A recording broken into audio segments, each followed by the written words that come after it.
Assalamualaikum and good evening. So I believe we may start now. We have waited for around 5 minutes. So I believe the attendees is now, we have 21 participants, so we may start now. Okay, today is part of the, what I call it, before this we known it as colloquium. So now we rebrand it as postgraduate bootcamp, where is the function of this bootcamp is actually to help students in understanding some fundamental and basic concept of research. However, this session is a bit unique, where today I'm going to discuss with you about the depth, contribution, and novelty of your research, where this is actually take around, at least I think, a decade of experience to discuss and debate what is actually the depth and contribution as well as the novelty needed for research in education technology. So basically, we have three modes. We have top course, for master. We have mixed mode also for master, and for research. For master, we have three type of modes. Three type of mode.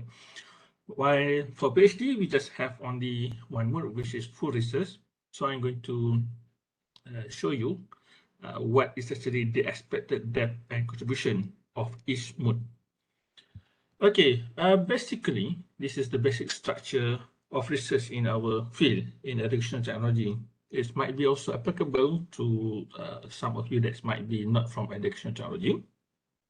We have two types of research. First, we have quantitative and we have qualitative in nature. And some say that this is some concept that been believed by some maybe some students and some scholars that quantitative have its own what I call it as weaknesses, and qualitative has its own weaknesses. So that's why it is been seen as two separate approaches, but that is not the concept. The actual concept that quantitative is going to cover about a very big size of sample. So if you want to have a very big size of sample, so you can use quantitative. But if you not looking about the depth, not looking about the number of sample, but you're looking into the depth of the research, you can use qualitative. However, this is a common approach in education technology, which some of my PhD graduates did it, is that we combine the quantitative and qualitative together. But not on the justification that quantitative and qualitative have its own weaknesses, but because we want to see a different paradigm or different view of the data. So some of the data might be, what I call it, some of the data might be too shallow and some of the data might be too depth. So we're going to decide which one that is actually suitable for you, for the student to conduct. So you have to be in mind, quantitative and qualitative combination is not about, what I call it, fulfilling or erasing the weaknesses of each approach, but it's more focused toward having a different paradigm of research approach. Okay, so I had explained it before this. So this is about, I cannot see the, okay, knowledge discipline. Okay, for the knowledge discipline, what you're going to study in your master research, or maybe we call it research, we call it for top course, we call it as research study, but it's the name given by the faculty. The name given by the university is that we call it as master project. So normally what being studied in education technology is about application of technology in learning, teaching, and decision making. And the main scope is regarding teaching and learning and technology enabled classroom. So for example, you are developing something. For example, you're developing a mobile application. Then you want to test what is actually the effectiveness of this mobile application. This is one example of knowledge discipline we covered in education technology. However, it's have a very big difference from your assignment. So this is some issue where has been discussed that can you use your assignment, for example, for this you're taking a mobile application course, and then you have the mobile application. Is it feasible for you to use that mobile application for your master project? So we have a debate on this. Before this, I am the the research study manager of not research study. We call it as master project manager of the faculty. So we have discussed on this, and we had come into conclusions that yes, you are allowed to use your assignment as part of your research. Or for example, you are doing your master here in UTM. You have a very nice mobile application. Then you're going to use this mobile application. You're going to test it, to test its effectiveness, to test how it's working, what is actually the acceptance of the user at your PhD study. Yes, it can be done with conditions that if it's a group assignment, you have to get permission from your group members to use this product as your part of your dissertation or part of your research. However, during the development in class, before this also talked about, I also teaching the mobile application, system development and automation system. During the assignment, normally we didn't emphasize on the theoretical part. So we just emphasize on the skill part, how to develop the mobile apps. But for research, you have to focus about the theoretical part, which is, for example, what is actually the approaches, what is actually the pedagogical overlay that you're going to use to develop the mobile apps, how students going to interact, how the user is going to interact with the mobile application. So this is that has to be emphasized in the research area. Okay, the common research scope. This is what normally been done by the student. Development of teaching and learning tools and testing its effectiveness. As I told you before, you have a mobile application, nice mobile application. So you're going to test it. So this is how we conduct example of research. Testing the effectiveness of existing technology. Okay, what's actually testing the effectiveness of the existing technologies? That, for example, you have something new product. So you have new product. For example, you have a metaverse. So metaverse is a very popular, what I call it, field now. This is expected that the metaverse is going to play a very enormous impact in our future life. So maybe you have an application, you have the metaverse. So you're going to test how effective is metaverse in education. So this is an example of the research scope. And then survey the preference of sample. So survey the preference of sample. For example, this might be suitable for master by top course. For example, the government in your nation or your institution have introduced a new, what I call it, a new technology. For example, they introduced to your student a learning management system. We have a number of things like we have Moodle, we have Blackboard, then they customize it. They create their own learning management system for the student to use. Okay, then you're going to understand what is actually the preference of the sample. Does the student really like the learning management system? How do they perceive? Is it the learning management system is actually helpful in terms of their cognitive engagement, or maybe in terms of how to deal with their affective elements? This is one of the example.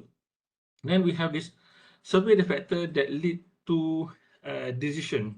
So this is one of a very popular thing. For example, you are studying about technology acceptance model. So what I call it STEM, a very popular model in our field, which was introduced by Davis in 1989. So this model is going to explain to you what is actually factors that lead to user acceptance or user rejection of a technology. For example, I had published one of my paper. So this is normally what I did is that I always publish by myself. So meaning that I conduct the research by myself, not the student. So meaning that this is just my research. Students have their own preference, so I ask them to do whatever they want. So if they love to do about A or B or C, so that is their choice. This is maybe their passion, so they can conduct the research on that way. So I have my own preference in research. That's why I conduct my own research. So one of my research that about technology assisted model that in the acceptance of technology enhanced learning environment. So we are using them. Only me and one of the co-author, we work together. So we publish this in Q1 journal, I think in around March. So it will published around March 2022. So what we did in this research that we studied what is actually the factors that lead to the acceptance of technology enhanced learning among students during the COVID-19 pandemic. So there is a lot of way of doing it. You might have putting some external variable into TAM, or you might integrate some new theories or external theories into TAM to expand the TAM to become better at evaluating or predicting the uses among the students. So this is one of the research scope. It is quite the same. Survey the factor that lead to technology adoption. It's almost the same as before this. And probe into the process of learning. So the process of learning is also a very interesting part of research in our field. For example, before this, around 20 years ago, what people did for PhD is that they create a courseware. For example, they create a courseware that might be beneficial for student learning, and then they conduct a pre and post test, and they report it. Either there is increment or there is some changes in the performance of the sample. This is what been did around 2 decades earlier. But now the process has become more complex. Even though if you have a courseware, a very nice courseware, this courseware has been proven. You have tested by using statistical approach. That this this approach is this courseware is actually increasing certain skill of the student. For example, maybe decision making skill or problem solving skill. This is example. And then what we are looking now is that we are looking to what is actually what is actually the process that lead to the increment in that skill. What student did, what is actually their interaction, how they browse the system, how they interact with their friend, how they interact with the instructor. So this is part of the new kind of research. So most of the research now is focusing toward the process of learning, and then probe into the process of decision making. For example, if we are you're studying about teachers, and teachers don't want to adopt some technology, so you have to understand what is actually the factors, what is the process that lead to the adoption or rejection of that technology. So this is now the last two is now a very popular approach, a very popular scope in our field. Okay, so this is the example. So I'm going to give you the example. What is actually what I call it the actual example of research conducted previously by my student that we are able to show you what is actually the type of research or depth or novelty of research that needed for every kind or every level of research in educational technology. Okay, this is the first example. This is sorry, I have to close some of the window. Okay, this is for master project, meaning that if you enroll as a third course student, so this is the area that you have to pay attention. The aim of the research is to understand the preference of digital native among university students in Malaysia and their readiness to learn in ubiquitous learning environment. So I think this research is around 10 years ago when I just graduated from my PhD. So this is, I think, my first student. Yes, I believe this is my first student. So what we did is that we have digital native. Digital native is actually a group of people in our digital embedded environment, which was born around 1980s to 2000. At that time, this native is actually the one that dominating the university student population, either in Malaysia or in overseas. And we're going to understand what is really their readiness to learn about the learn using ubiquitous learning environment. So at this time, decades ago, 10 years ago, ubiquitous learning environment is something that is new. So this is a new thing. So at that time, it is something that is what I call it very hype area. So we study about it. Okay. So this is what we did for this master project. Okay, first we start with identifying the problem. So we have what is actually the problem. So we have two variables to be studied, which is I call it as variable A and variable B. So it might be different from what you have. So it's up to you. You have to discuss with your supervisor what is actually the variable you're going to include in your master project. So most of students having problems that how to identify the problem, how to identify the variable.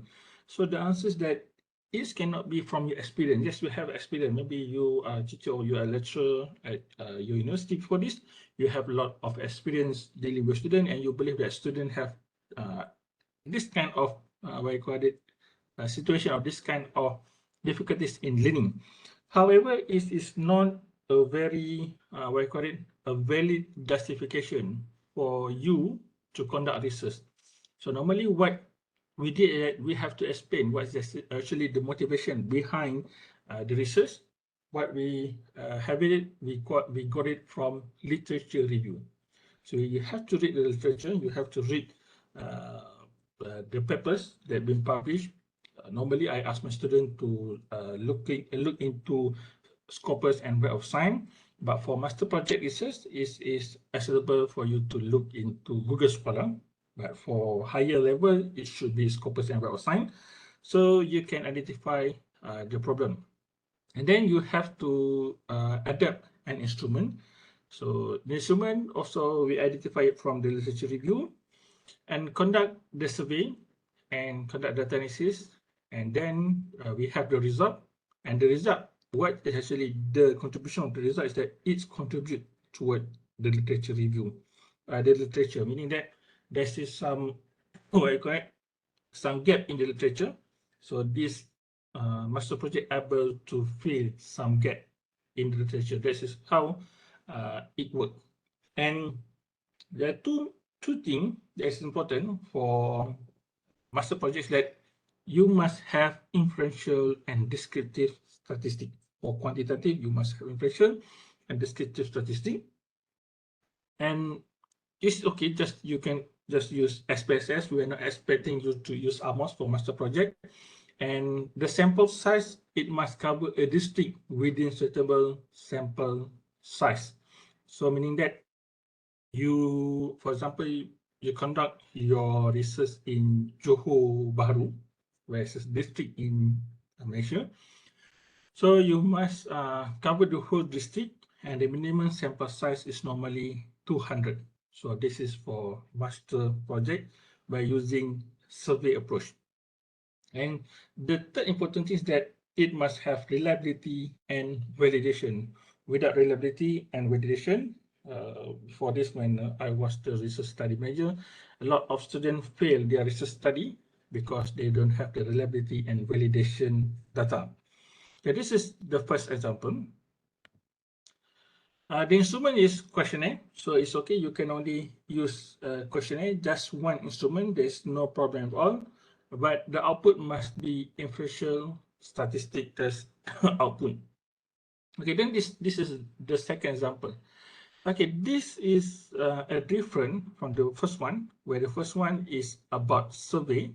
The second one, this is with testing the effectiveness of a learning environment that be embedded with constructivism learning approach toward thinking skill of HOTS. It might be HOTS or computational thinking or critical thinking or problem solving skill.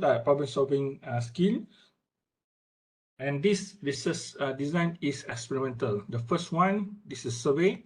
So this is experimental, but this is for master project. So I'm going to explain to you how about different mode after this. Okay, this is for the experimental. We have to identify the problem and we have to develop the learning environment. So if you notice at the first approach, survey, we don't have any development. We adapt the instrument and then we conduct the survey. But for this, we did the development. So this is what I call it differences between these two. If you are connecting or you're doing some development, it is acceptable for you to have smaller sample size. Okay, the sample size can be 20 students or 30 students, or maybe you have 15, or but normally it is more than 15. While for this survey, because you don't have any development, normally your sample size have to cover a district with the sample size of normally 200 sample. So this is differences for the we call it for the survey and experimental research, because you did some development which are going to balance the load between the development and the survey. Then we have to implement it. Normally for master project, at least you have to implement your treatment, meaning that, for example, here the student develop a learning management system. So the student, his or her sample have to use that system for at least 1 month. So at least 1 month. And the evaluation must also cover inferential statistic. So of course there is what I call it, this is descriptive statistic, then inferential statistic, and must have qualitative data. So what is usually the qualitative data for this kind of development is normally not so very big, not a very big or in-depth approach. It's just, for example, you conduct some interview with maybe 3 or 4 of the student, or maybe you ask the student to write some reflection journal. So this is acceptable for the purpose of the qualitative data. So what is the difference from the first one is that here we have the development. So for the development, it's okay for you to have smaller sample size. And normally I will calculate the statistical power of the sample size, meaning that the statistical power is actually enough to to allow us to make some conclusion. And you must have a bit of qualitative approach. And the implementation, it should be at least 1 month. So this is for master project. Okay, the instrument, we have the customized model, we have thinking skill test, we have maybe observation of some interview protocol, and the output is that effectiveness of the system enhancing thinking skill and the process of thinking skill enhancement. For example, you have developed a learning management system using inquiry approach. So we can conclude that by developing a learning management system using inquiry approach, it will enable students to increase their thinking skill. And how we're going to understand the process of thinking skill enhancement is by using the interview. For example, you ask a student what you did, what is actually the process that you had undergone during your engagement with the system. So this is the output. Okay, and then this is the third example. Develop a block using cognitivism and measure its effectiveness and sample attitude toward the domain. Before this, the first one, this is about the effectiveness of the learning management system toward the thinking skill. In here, is quite different. We ask the student about their attitude toward the domain. Okay, for example, it is actually basically the same thing. Before this, in the second example, we ask the student what is actually the learning process. Now we ask the student about what is actually their perception or their attitude toward the course. For example, you have some courses that is probably courses that being well known that is not not interesting to the student. Maybe the student does not love that subject. Then you develop a system for that subject. You embed all the constructivism or FD or the suitable pedagogical overlay, and then you ask the student what is actually their attitudes after they have used the system. Is also acceptable, but this is for master project. Okay, this is the example number 4. This is dissertation. What is actually dissertation? Dissertation is actually we call it as for mixed mood student. For master student, this is a mood we call it as mixed mood. So for this mixed mood, we call it as a dissertation. While for we call it for the top course, we call it as master project. Okay, for dissertation, we investigate why school adopted X technology. I cannot elaborate to you what is actually technology for the purpose of why in the state of Johor. So Johor is a state in nation. So what is actually the differences between dissertation and master project? If you look here, master project, for survey, it covers a district. So it's just a district for master project. However, for dissertation, it's going to cover the whole state. So we need that the sample size is bigger, the population is bigger. So that's show you what is actually the differences in terms of the novelty and contribution of these two type of research. Okay, so this is the simplified research process, but this is actually a very complex research process. If it's a mood, much more complex than the top course. Some of the lecturer even say that top course is actually sorry, not top course. This is study. It's just an introduction to introduction to research to the student. While for dissertation, it is research that's going deeper into the field, and that's require an extensive amount of research work because you just take around, I think it's 8 subject. I didn't know 8 subject or 8 credits of courses, and the rest, I think 21 credit of your study is about research. So this is a very in-depth process if compared to the research project. Okay, what we did is we did intensive literature review, a snowball technique. This is actually a very tiring, a very long process of conducting a literature review.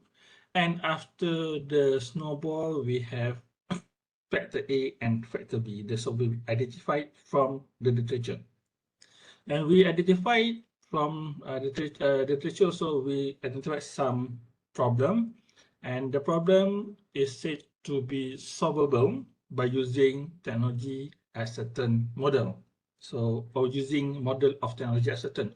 There's a number of model for technology as certain. So you have to understand every model, because for dissertation, you're going to have we call it viva and proposal defense. So this is 3 prominent model. First is technology as the model. The second is what you call it as TEM2 or TEM3. This is a lot of model for this.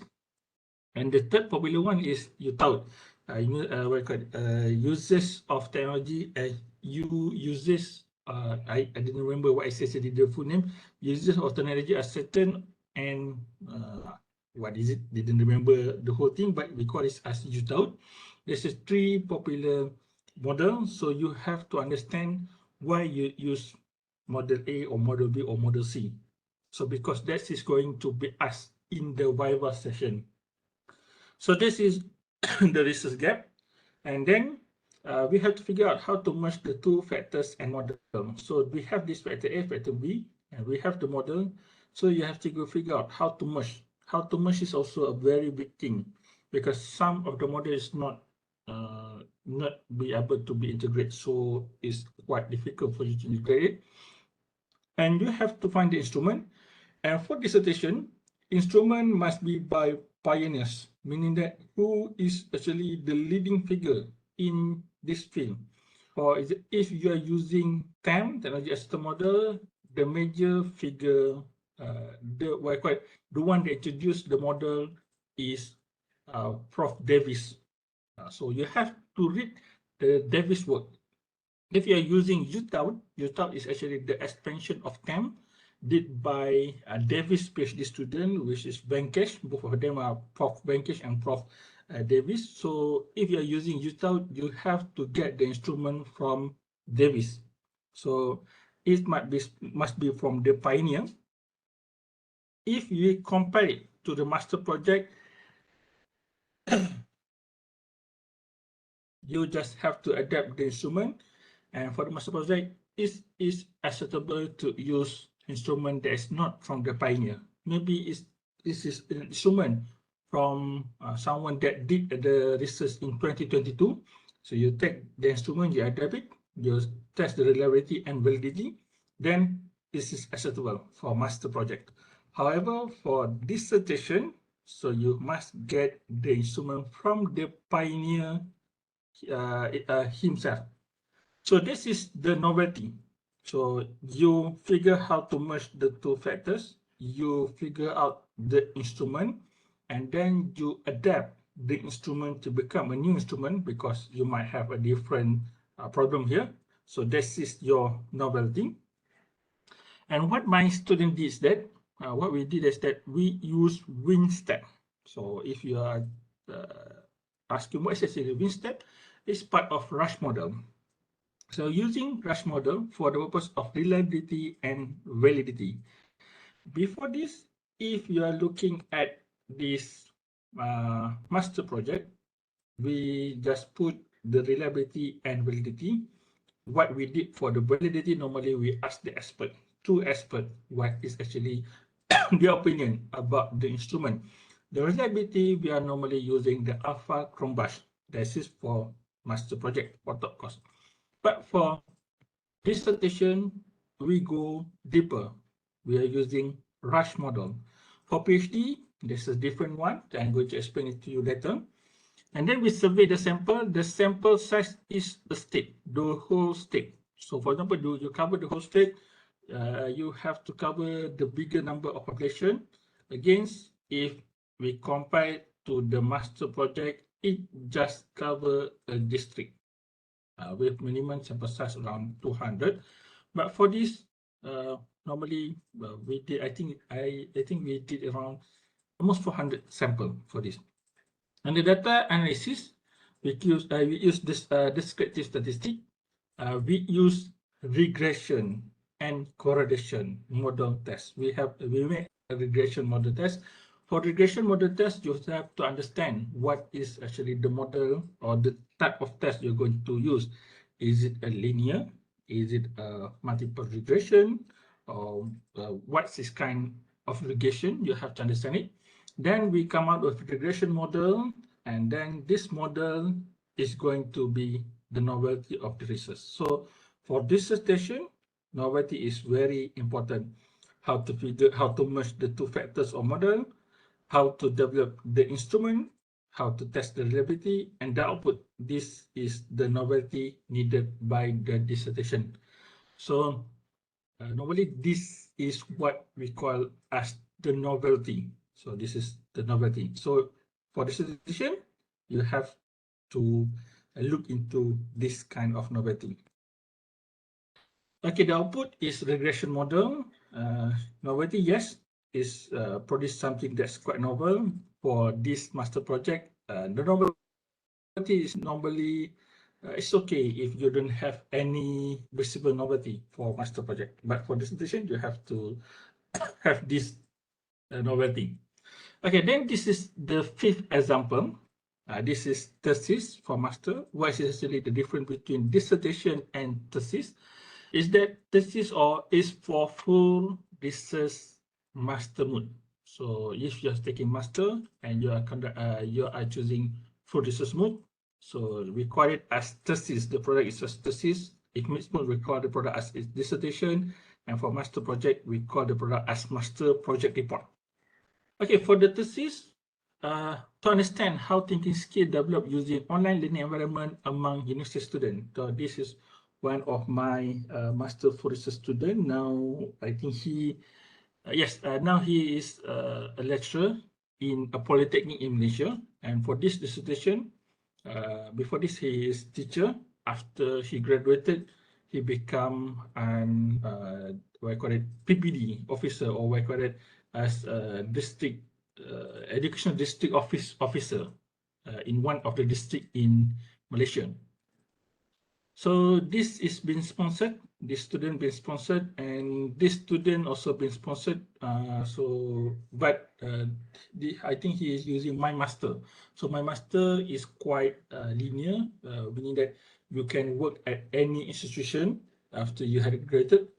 If you get scholarship from the ministry, you have to work with the ministry after you have graduated. Okay, so this is the thesis master. So much more complex than the top course and dissertation. So we did an intensive literature review by using snowball technique. And then what is actually the thinking skill? So we are focusing toward thinking skill. Normally in education technology, we focus toward thinking skill, not just the performance, not the performance of student after, before this, for example, they get B after using the system, they get C, they get A, that is no longer their priority. What we're looking now is about the teaching, the thinking skill.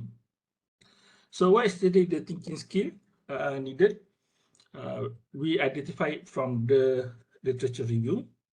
And from the literature review, we find that this is problem, hypothetically, how we can improve the skill. So we don't know yet, so we're going to explore. And problem, what is the current level of the thinking skill? What is actually the teaching approach? For this student, what we did is that we are focusing toward creativity skill. So if we are studying the literature, creativity skill is a very important skill now. Nowadays, a very important skill because we have a concept we call as we call it Industrial Revolution 4.0. So in the Industrial Revolution 4.0, everything will be taken by machine. So machine can do everything. Machine can calculate better. Machine can work better. Machine can for example, human, we can only work around 8 hours. After that, we have some fatigue and we might need some rest. But for the machine, they can work 24 hours a day, 7 days a week. So machine will be much more valuable in the future than human. So this is one thing that human excel more than the machine is about creative thinking. So that's why we are studying about creative thinking for this research. So we see what's actually the current creative thinking skill among the sample, how the thinking skill, the creative thinking skill been taught at that moment. Then we came out with a research gap. So this is research gap, meaning that we suggested that the learning strategy should be improved. And then the tool should be improved. We need a new instrument to measure the thinking skill, the creativity. And for the analysis technique, we also need a new analysis technique, which we are using the machine learning. So I'm going to explain to you later about the machine learning. So we conduct the preliminary study. We have 200 samples. Okay, here another different from dissertation and mixed mode and top course. We have preliminary study. Before this, we don't have any preliminary study. For dissertation, we don't have any preliminary study. For master project, we don't have any preliminary study. But for master thesis, we need the preliminary study. It is 200 samples. Some said it's okay, just you can have around 10 or 20, but for me, it's better to have 200 samples because we're not looking into the problem qualitatively. We are looking into the quantitative approach, quantitative element of the sample. Then after we have the preliminary study, we have concluded that yes, currently students have problem with creative thinking skill. Then it's justified why we need to develop an online learning environment using this theory to enhance thinking skill. And we are going to use it to analysis the data using LA. What is LA? Is actually learning analytics. So for data collection, it is 14 weeks, which is equal to the whole semester where this student conduct his data collection in my class. So what is actually the data we look into the pre-test, weekly activity, post-test, interview, observation, and data log. So there's just a lot of data to be analyzed. And the data been analyzed by using SPSS for parametric. For the learning path, we are using WEKA. So WEKA is a very good software. This is about machine learning software. And for the thematic, so thematic is from the document analysis, from the interview, we analyze it using NVivo. And all of this data lead to a model of thinking skill nurturation. So this is the final output of the research. For the thesis, you must develop a model. The same thing for dissertation. Normally, it is recorded as framework, but for top course, actually, this is just a basic process of the research. So this is for master thesis. You have to develop a thinking skill model. So a very complex process of research. An instrument, as I had discussed it before this, and the output is model of thinking skill nurturation. We also give the output is the model, the design of the online learning environment, and novelty. Yes, it's also very novel research. Okay, this is thesis. Okay, this is a fact to investigate the factor of technology acceptance among students in a state. Okay, this is the process. Okay, and the process is also very complex. This is thesis, what I call it, master thesis. Basically, it just like what I call it, same as previously been done, but for the novelty, we use this. For the reliability validation, we use factor analysis, where for top course is just reliability and validity. Here we use factor analysis. The survey is the whole state.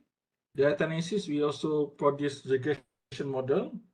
And then the model, the final output is a framework. And what the student did that different from the dissertations that we have here, expert opinion. So if you look here in the dissertation, we got the model and we just produce the final output. However, for the master thesis, the same survey approach, we have the expert opinion. So for the expert opinion, we are using a fuzzy Delphi approach. We approach a number of experts to answer the questionnaire by using fuzzy Delphi, and we come up with the framework. So this is the novelty that been produced by this research. Okay, so this is for PhD. So for PhD, as you had seen before this, for the master, it's already a very complicated process. For PhD, of course, it will be much more complex. Okay, this is this is my first PhD graduate. Now he is the head of department of one of the what I call popular famous university in his nation. This student is from the Middle East. He now become the head of department. So what he did, what we do together is that first we use the meta-analysis. Some said this is not meta-analysis. Some said it's just critical analysis. Some said it's just a systematic literature review. It's up to you how you're going to how you're going to name it, how you're going to pronounce it. But this is about literature review, and we found three factors: A, B, and C. If we see before this for this thesis, we already have three factors. For the dissertation, it's just two factors. So it becomes more complex and complex. For the doctorate, at least three factors. But these factors is not the factors that is what I call it as standalone factor. So, for example, you can say that the factor of acceptance for this thesis, maybe you say that about structural support. Just you said about support, or maybe about you said that ICT support, or what we call it a specializing condition. Just a standalone variable. But for the PhD, it must be from some sort of theory. For example, from the theory of computing, or maybe some theory about thinking skill. So it must be from some other theory. So it 1, 2, 3, and 4 theories we combine together and figure out how to merge these factors and model. And the instrument is from Pioneer and by our own development. So meaning that if you look into the thesis for master, it's just from the Pioneer. For the dissertation, it's also from the Pioneer, but for the master project, it's just your own. You develop the instrument from someone else. It don't really matter, is it from Pioneer or not. But for PhD, it must be from the Pioneer and by your own. Why you need your own instrument? Because this research gap is something that's very new. You explore something that others had not explored yet, but it worth for a PhD research. So that's why you need your own contribution here. So this is the novelty of the research. And then from this, we get the new instrument from the Pioneer, your own idea, combine it, we become a new instrument. The sample size is nationwide. If for the thesis is for the state, and for master, for dissertation is also state, but for master project, it's just for a district. Where is it?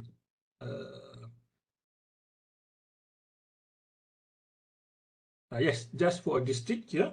But for PhD, you must cover the whole nation. Unless if your country is a very big country. For example, you are conducting research in China.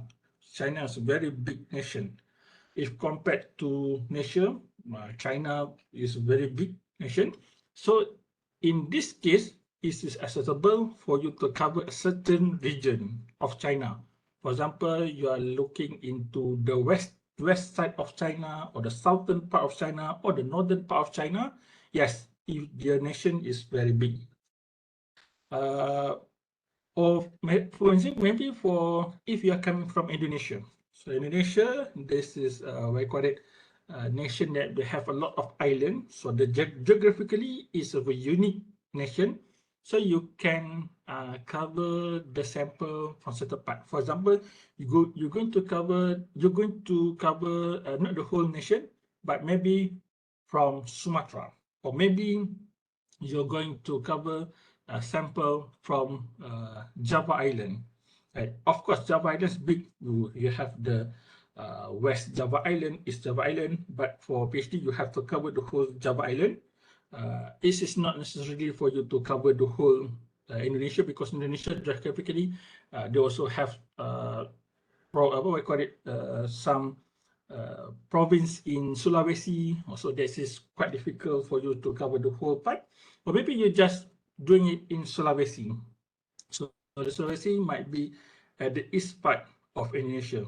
Yes, if the nation is big, it's acceptable to to divide it into several sectors.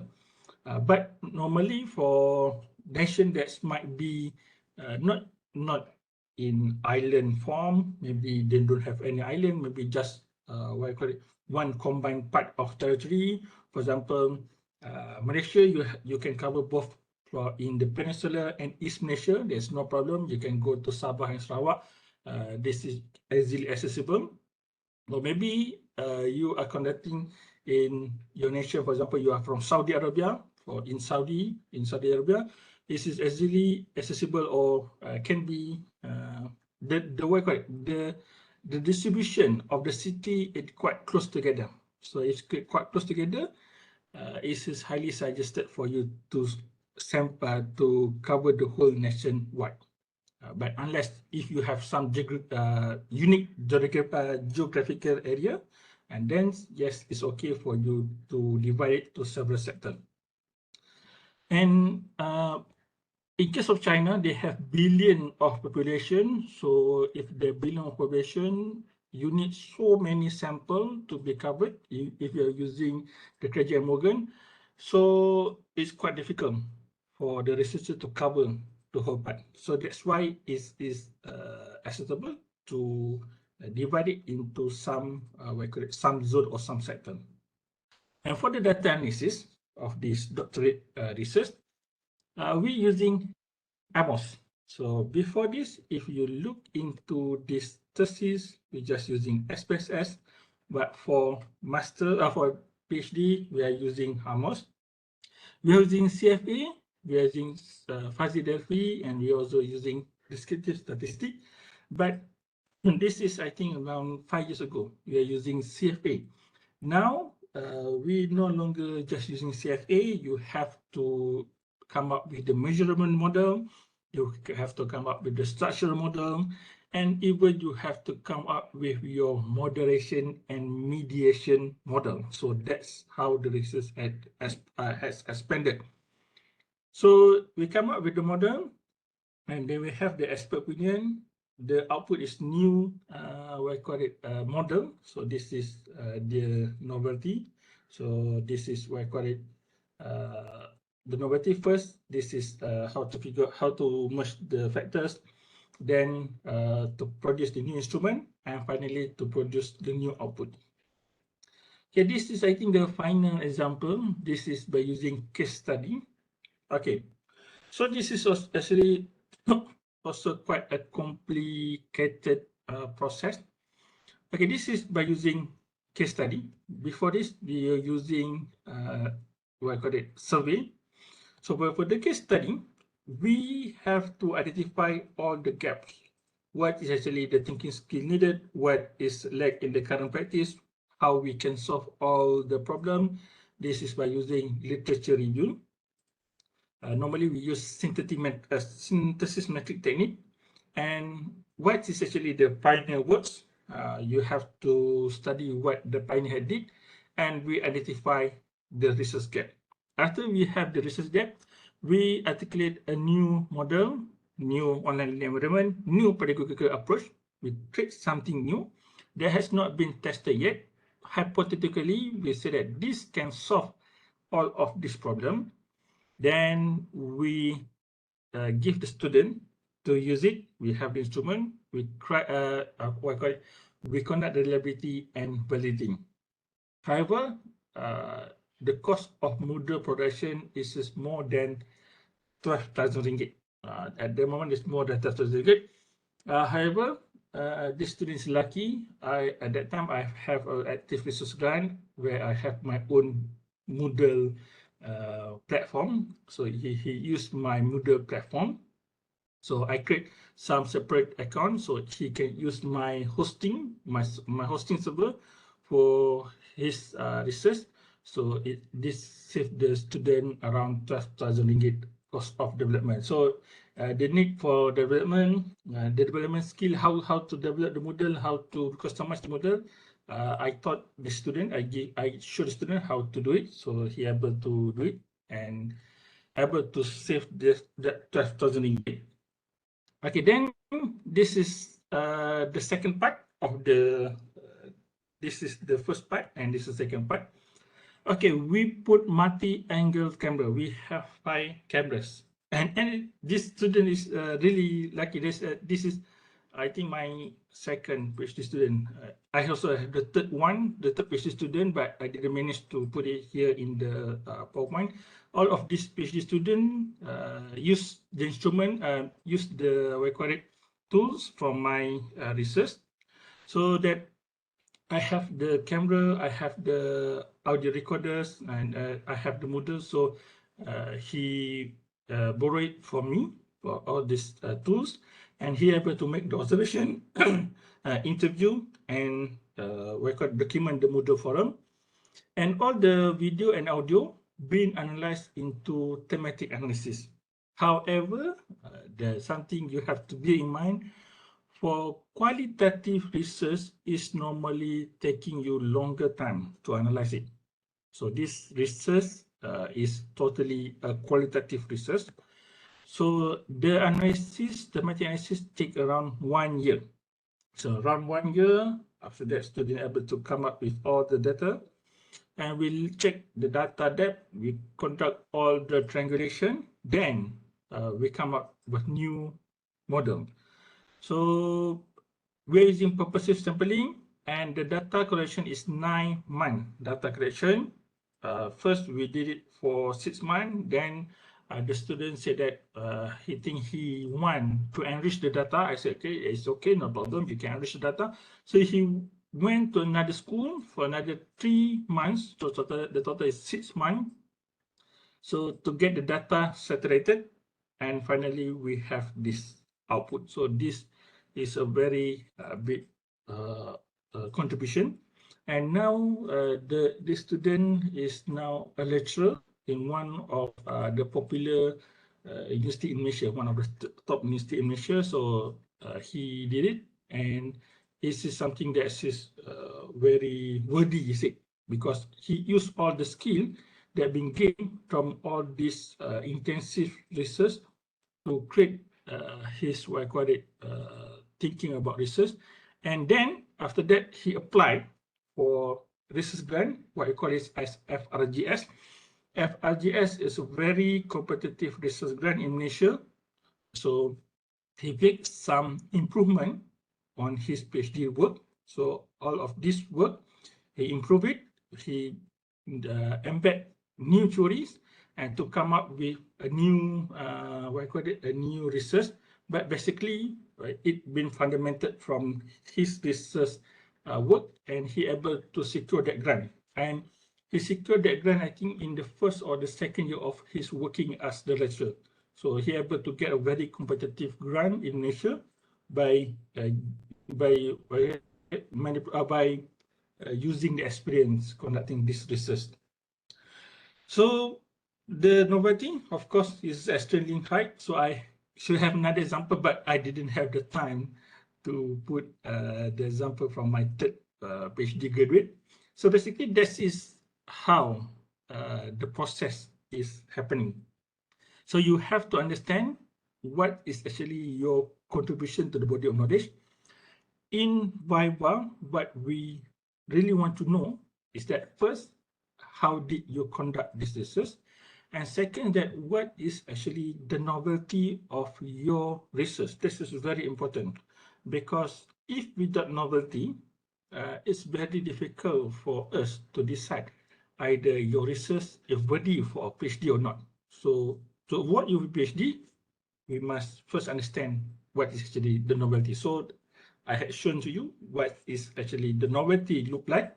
So basically, this is the type of research that we always conduct in UTM. You might have a different idea. For example, now we have a lot of computing technology into education. For example, you want to conduct something about artificial intelligence in educational technology. Yes, it can be done, no problem. Or maybe about machine learning in educational technology, or supervised learning in educational technology, or maybe about some coding or algorithm to be used in educational technology. Yes, it also can be done. This is currently the new the new approach or new idea for research in educational technology. Okay, that's all from me. Then I have to remind you, please fill in your attendance. So this is attendance.